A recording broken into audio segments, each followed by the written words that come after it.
Lindsey Graham has passed away unexpectedly from cardiac arrest with a heart attack. We about to get into all the details around this because there's a lot of juicy details that don't really make sense. But I'm going to get into a lot of the background information that makes sense for even you to know, even though you don't live in South Carolina, aren't from South Carolina, or don't have any ties to South Carolina. I do have my notes. So if you see me looking, that's why I'm looking at. So, all right.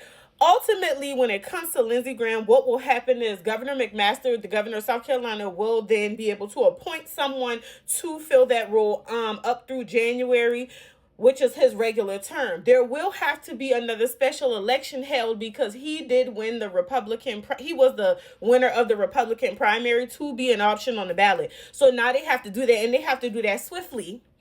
Because obviously midterm elections is coming down the pipeline. But let's understand the implications of that in Washington, because that's why it impacts you.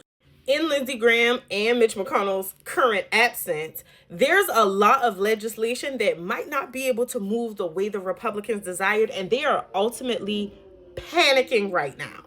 So ultimately, there are pretty much 53 Republican seats in the Senate, and they normally need 51 votes to pass. But right now, obviously, they're down one. And we also have to keep in mind that Mitch McConnell is also out on a sabbatical, so he's not really able to fulfill his duties as well. So the other part of this that some of you may not know, so I'm going to give you a little bit of history lesson. So ultimately, the Senate is comprised of a bunch of committees. And so before anything goes to the Senate floor, it has to go through the Senate committees. And so those initial approvals is how it kind of transitions through. Well, ultimately speaking, traditionally, it would require like one Democrat support in order to be able to leave most of these committees. But now they need two, depending on which committee. Also, please keep in mind that Mitch McConnell and Lindsey Graham were both on the Defense Committee, and Mitch McConnell is actually the head of the Defense Committee. The reason that is very chaotic is because during the war, this is very bad timing,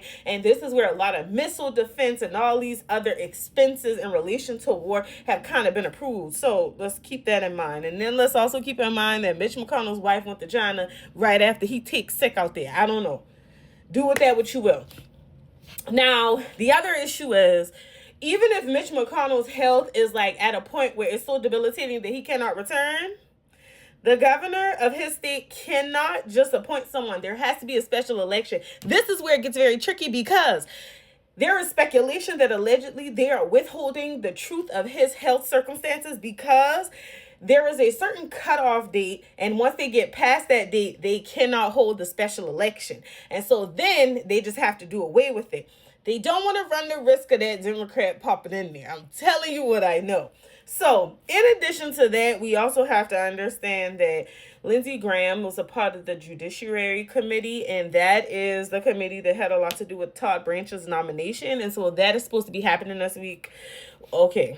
Now, we'll also get into the details around Lindsey Graham's travel that just recently happened. So he goes to the Ukraine. He visits this military drone production facility that was later attacked today by Iran, who, might I mention, stated that they are celebrating the news of the untimely passing of Lindsey Graham. Iran don't care. I just want y'all to know that. Then, in addition to that, Lindsey Graham is very vocal about getting some sanctions approved against Russia, which he had the White House's backing for that. That was supposed to be done this week. And if you think any of this is a coincidence, it's not, friend.